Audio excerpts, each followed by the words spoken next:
Okay. All right. Hello. So today's topic is going to be gender inclusive, using gender inclusive language in business English conversation. So I just want to start out with a statement that's saying that language is powerful, right? So words are like the foundation of our personal brand, relationships, team dynamics, and workplace culture.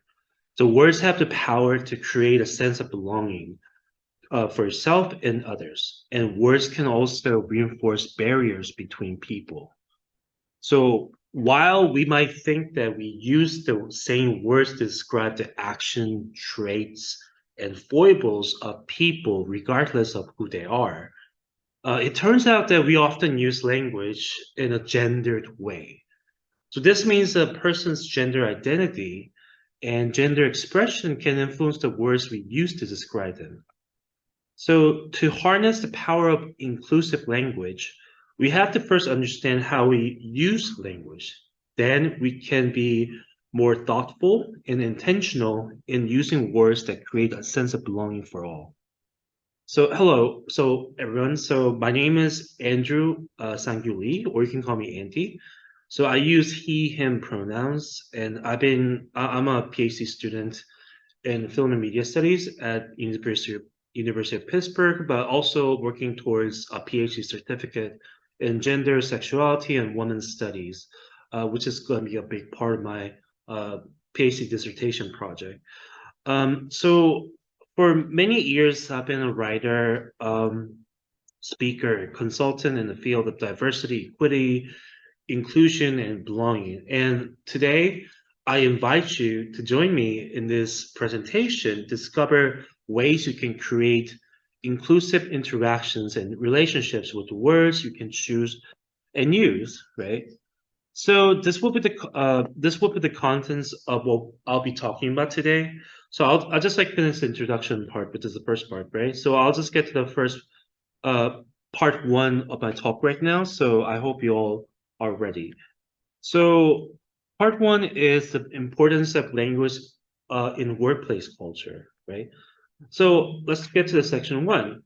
I remember the day I discovered the power of language, and I was reading my email, and an alert popped up about a new study by three academics by Madeira, Help, and Martin. And their study revealed that many professors unintentionally write letters of recommendation differently for men and women. And the way they write them, although unconsciously done, ends up providing more advocacy for men and more doubt for women. So this finding changed my world, right?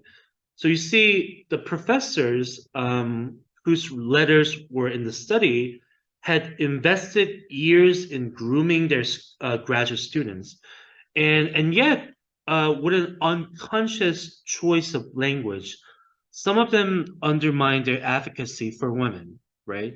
So since that day in like 2015, I've been curious about the role of language in shaping perceptions and in giving like unintentional advantages and disadvantages, or even creating them.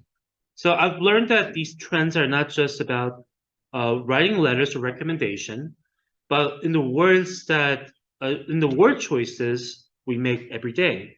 So now I see language as a powerful tool for inclusion, right? I want you to have access to these insights so that you can wield language as a tool for creating inclusion and belonging around you. So language is powerful on many levels, right? So on a personal level, like language is a foundation of how others think about you and what some might call your personal brand. So as Carla Harris, the author and former White House advisor, reminds us, the most important meetings at work happen when you are not in the room. So hiring, promotions, or the assignment of key opportunities as examples. And the words uh, associated with you in those rooms can affect your opportunities. So words have power. right? Even when you're not there. On the interpersonal level, like words lay the foundation of relationship, right? So whether you speak to someone in a welcoming way or even like unintentionally use words that that diminish, your words choices shape how others experience being with you, right? On an organizational level, words are the foundation of culture. So there's about the official culture and how it's described in the lived experience, right? If you ever want to know what the everyday lived experience is, just ask this question: what does it take to succeed here in this workplace? Um, and that's the key question to ask in order to get a feel for the company's culture. Then on a societal level, words shape perceptions of what is good and what is valuable, right? So I remember being young and my mother did not approve of watching too much TV. But when shows were labeled as educational, she was more likely to relent to more screen time for me, right? So our shared cultural understanding is shaped by uh, our word choices. So throughout this presentation, I'll focus on words used on an interpersonal level, and my aim is to support you in being inclusive of those around you, right? So that you can foster a sense of belonging for all. And while culture is ultimately what leaders set and decide and curate, what I've discovered is that we all have power that we think to enact the culture. This is because the culture is experienced in our relationship, right? In the way we interact with one another at work, or the way meetings are run, or even our one-on-one conversations. So even if the overall culture is not inclusive, you have the power to create a sense of belonging around you for the people with whom you come to contact, right? So if you're in a position of authority where you get where you get to set the culture, your word choices will not only enhance your own success, but also support you to create a strong, unified culture around you. And your word choices will play a key role uh, in your success, right? So for those of you who are offline on Zoom, before you move on, I would like you to write down like 3 words to describe you at work, right? And we're gonna refer to these later, later in the presentation. So if you could just like take out the paper, hey, that's yeah, just 3 words that describe you at work. Okay, I'll give you about 30 seconds or something. Okay, so while you're doing that, I'm just gonna move to like, oh, oh, okay. I'm missing a slide, but that's okay. And then I want you to write down the answer to another question, which is like, what does it take to really succeed in your job?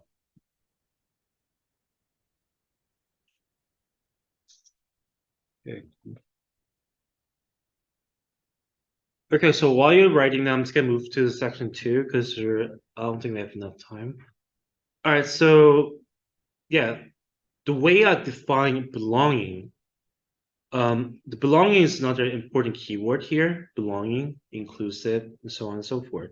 So, and here I define belonging as a way, the feeling of security and support when there's a sense of acceptance, inclusion, and identity, right? So it is when we can all bring our authentic selves to work. And let's do an exercise about belonging. So let's just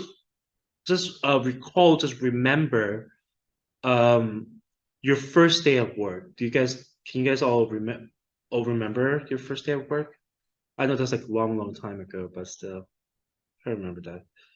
So this might be maybe like decades ago, but so in addition to this excitement, you may also experience like confusion, and the team in your company, like maybe using terms with meanings known to them but foreign to you, like unknown to you.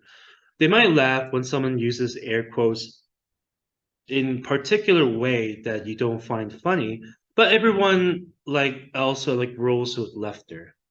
So or the meeting may be filled with acronyms and you don't know what everyone is talking about. Even though others may try to explain what is going on, like these gaps in understanding can suddenly signal that you don't yet belong, right? And this language oops. And these language boundaries can separate who is in the group and who is in the out group, right? And the implicit meanings of words can act as a boundary. So words build a sense of belonging or cohesiveness in a group, right?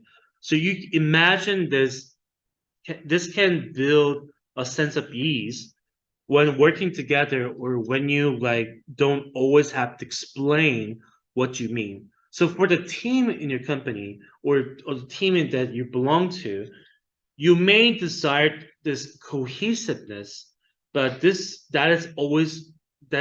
not always a good thing, right? Sometimes words have meaning that go beyond like the shared understanding of the team, beyond things like acronyms or air quotes, right? Sometimes words have implicit meaning that are embedded in a larger cultural context. They set up the boundaries of who is in the group and who is not in the group. And these boundaries may exist despite folks wanting to be included on the team. And when the cultural context places some folks in the out group, our word choices can make the workplace feel like a place where they are continually reminded that they do not truly belong, right? So it's really important to learn the meaning of the words used by you and your team.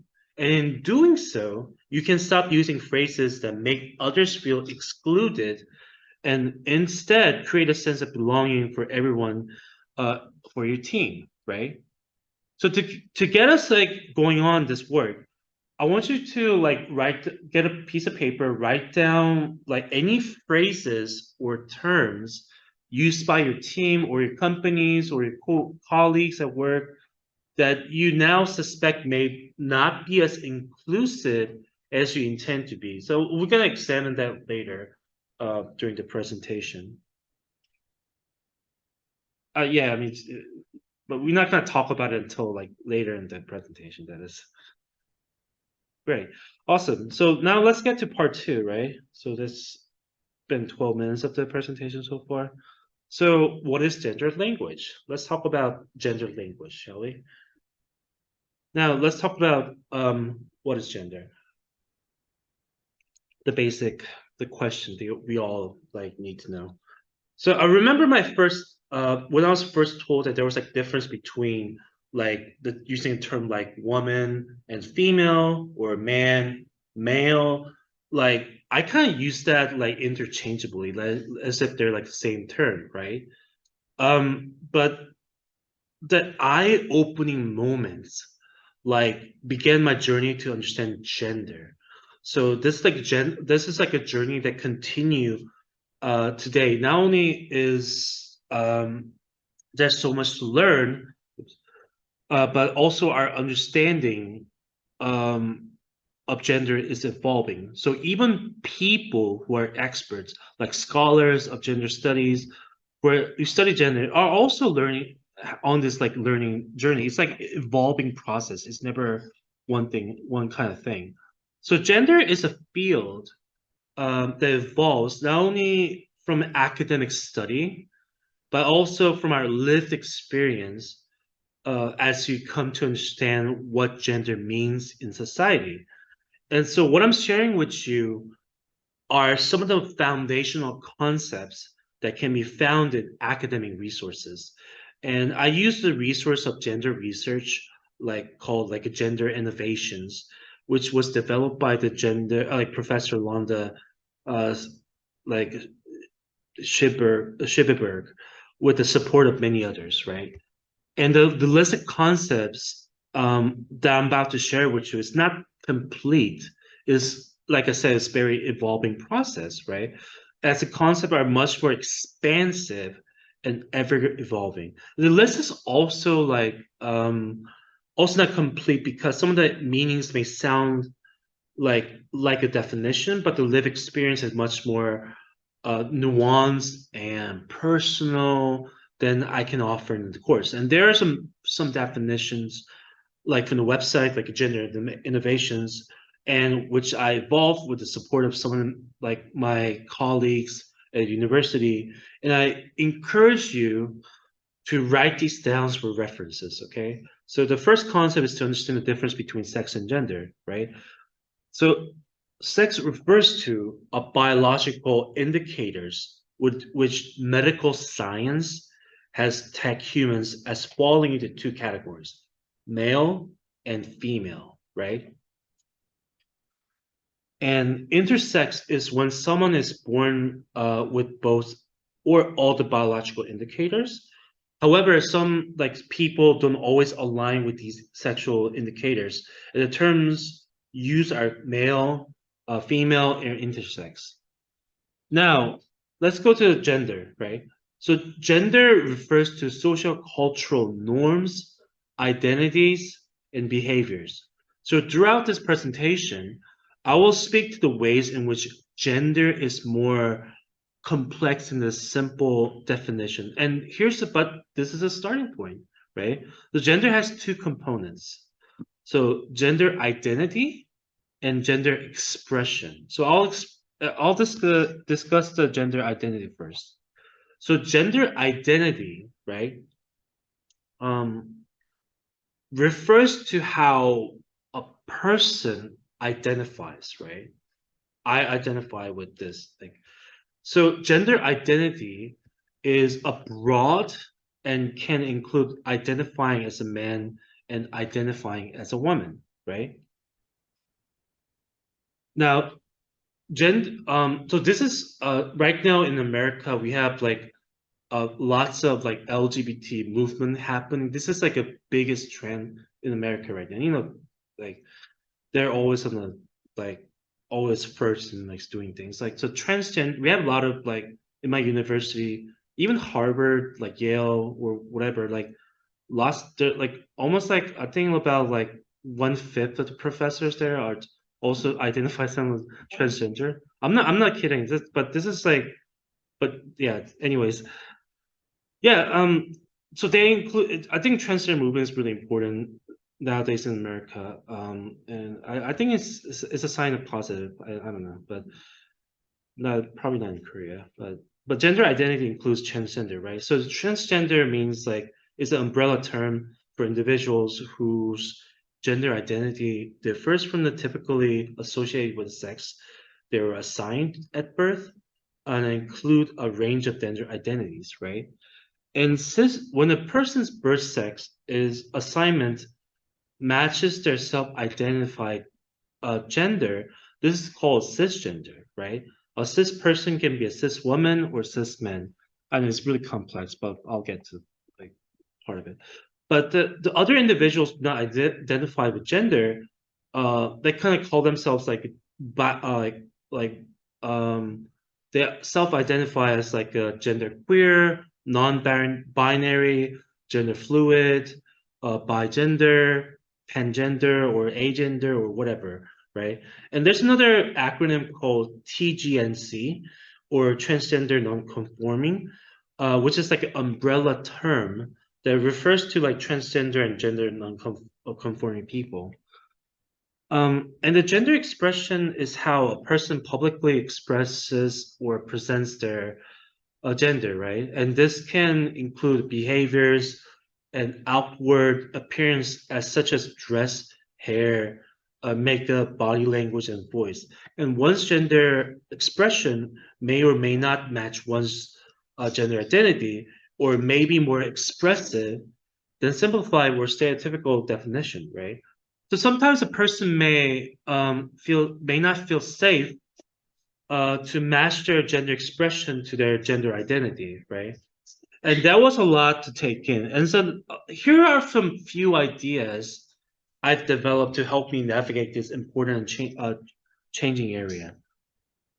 First, as an ally, use an expansive term for gender as you can. That's my first advice to you.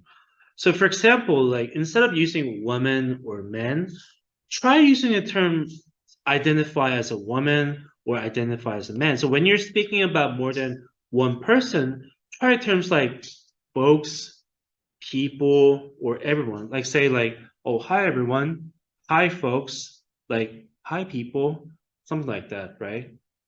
So you don't assume gender. Did everybody got that? Okay. Second advice is that just be supportive, okay? So if a person identifies it or expresses themselves in a way that is new to you, or if you do not understand the nuance or breadth, do not try to classify them or to explain what you have learned in this presentation. And most importantly, move away from assumptions, right? Do not assume that because you know some terms that you also know folks. So remember, like gender includes a person's lived experience, right? So do not assume that you know what that is. Like gender or gender identity or gender expression are complex and nuanced, right? And instead of looking at for a definitive answer, I have instead committed to continue to learn to be more inclusive. So I also invite you to join me on this journey as well. Now, let's get to section 2. So what is gender language? 아직 10분 남았어요. 네. All right. So, okay. So section 2, let's explore the idea of gendered language. So lots of languages have grammatical gender, like meaning every noun gets assigned gender, right? Often masculine or feminine. And these genders differ across languages, right?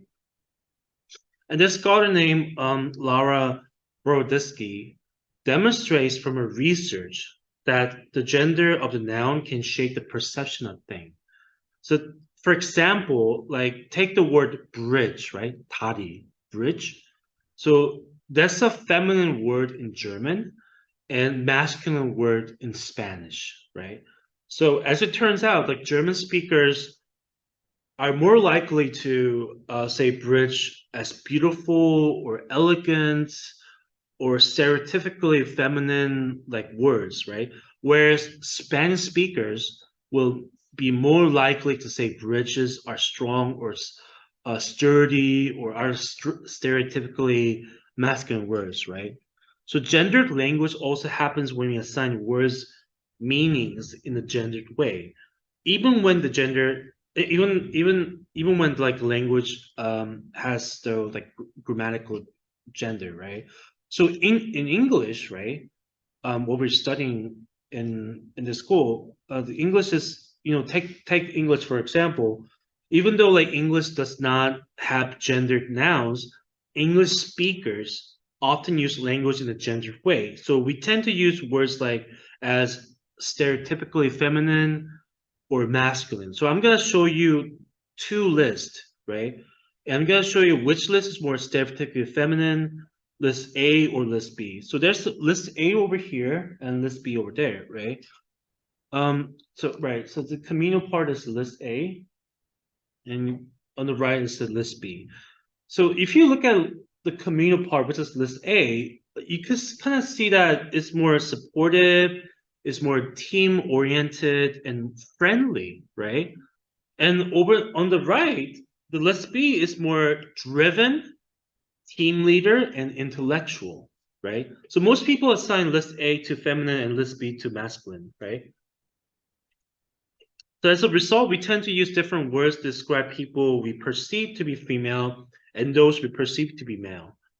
And thus, we tend to use language in a gendered way. And we are more likely to call a person we perceive to be a woman supportive. And we are more likely to call a person we perceive to be man driven, right? So this can be despite the way they are actually behaving. So this doesn't mean that the people who identify as women are and should be feminine, nor does it mean that people who identify as men are and should be masculine, right? And these patterns reflect stereotypes that are embedded in our views and or even our use of language, right? In Korean, for example. So these gendered word choices can have consequences in different contexts, and we'll explore this in the next section of the presentation. So back to the list, I call the list A in the left side language of we or communal, and the list B the language of the I or agency driven, which means that having an agency or a focus on individualistic and independent traits. So the stereotype of women overlaps with communal language, and the stereotype of men overlaps with like this agency independent like meanings, right? Oh, whoa. Okay. There's a slide missing, but I was gonna say this stereotype. Um, so stereotype, I think in Korean it's called 평균, right? Right. Okay. So it's like all over the world, right? Even in the U.S. This widely held, simplified, essential belief about a specific group, right? Black people might do this, or Asian people are might be smart, or men are like tend to be strong, women tend to be very, like gentle. Like those are stereotypes, right?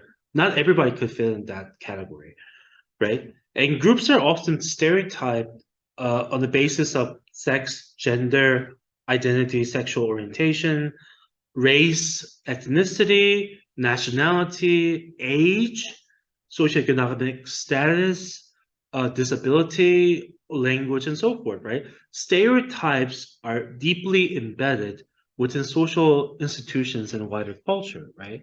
So using gendered language, even unconsciously, can lead folks feeling left out, 소외당하다, left out, who do not conform to the stereotypical definition or whose expression we perceive does not match stereotypical expectation. And it can create a real harm for these folks, right? So thus, feminine and masculine stereotypes embedded in our word choices can have negative consequences when words are not chosen thoughtfully, right? So when someone we perceive to be a woman act outside of the stereotypical ways, we can in turn act negatively towards them, even if we don't realize we're doing this. This is called the likability penalty, right? So this is actually a good word to remember. So if we expect a woman to be supportive when she acts assertively, for example, we can penalize that person and call her like shrill or having sharp elbows or whatever, right? It's not necessarily that the behavior of acting assertive is negative. Often when a man behaves assertively, like he is more likely to be called authoritative than shrill, right? So on the flip side, if you expect the man to be driven and he's not, we may call him weak person, a weak man.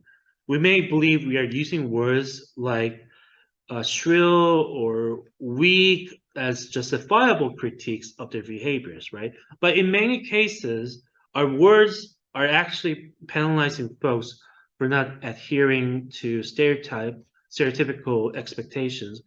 Language is powerful in that regard, right?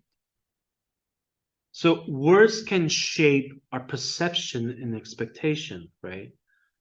Our perception tends to see folks as feminine or masculine, or when folks do not match our expectations, we tend to describe them with penalizing words such as like weak, strong, or high maintenance. But here's a takeaway. Um, make note to reconsider your criticism and be more inclusive of the behaviors that do not match or conform to stereotypical expectations, right? Okay. So every day, our brains are bombarded with information. So our brains need a way to sort through it. So thus, in general, our brains are very good at making sense of the world by sorting what we absorb into categories, right? And we are faster sorting things into categories when we perceive clear differences in what we see, right? 원래는 I'm gonna say this in Korean. So 원래 세상을 바라볼 때 이분법적인 시각으로 보게 되잖아요. 그게 더 빠르고 쉽고 굉장히 편리하니까, 그죠? So, but Professor Brodisky, the scholars I'll keep mentioning the previous section, she did a study of how long it takes to sort colors, right? So there in Russian, there are only like two words per color: blue, dark blue, and light blue, right? It's not like in English where there's one primary color, blue, and the difference are defined by using a modifier like light and dark, right? But in Russian, like there are different words. Like when a Russian speaker is shown the color we would call blue in English, they will just they take just a little bit longer to sort it out into its category because it sort of like has its shades of blue, not into category like blue versus not blue, right? So thus we tend to quickly see things in a binary way, on either or way. Like so either blue or green, either man or woman, right? Either feminine or masculine, right? While this may work well with colors, it does not fit with people, right? So first of all, this binary does not work because most folks do not identify as like 100% feminine or 100% masculine, right? So like like researchers at Stanford University conducted two national pilot studies that show that when people see themselves as including traits from both masculine and feminine categories instead of just one. So this is like true for me. I would not say I'm entirely one or the other. For example, I like to be supported, which is like stereotypically feminine, but I also like to be like inventive, assertive, which is also stereotypically masculine, right? And furthermore, like this binary does not work because they're based on simplified versions of who we are. We are more complicated human beings, right? We're more complicated entities and nuanced than is like captured in a stereotype, right? So seeing gender as a binary does not represent how we tend to see ourselves, right? And the binary is too simplified of who we are. And in both instances, in both examples, like a binary view can leave out some people whose identities do not fit a binary definition. And every time you use binary terms, you could be like making someone feel invisible, right? And when we use terms like man and woman, ladies and gentlemen, or guys and girls, we are unconsciously reinforcing a binary. So these terms may prevent us from seeing folks and lead to the sense of exclusion. And one way to move beyond the binary is to stop using terms like man and woman. To stop using them, right? And to include people with terms like folks or everyone that do not reinforce the binary. Now, before I move on, so I want to offer a bit of advice to you. So focus on your word, just focus and reflect on your own use of words, right? Not just how others use them. So word usage is dynamic and complex, right? Like people use words to claim spaces as well as create inclusion in spaces. And you may not know why someone is making um, word choices they are.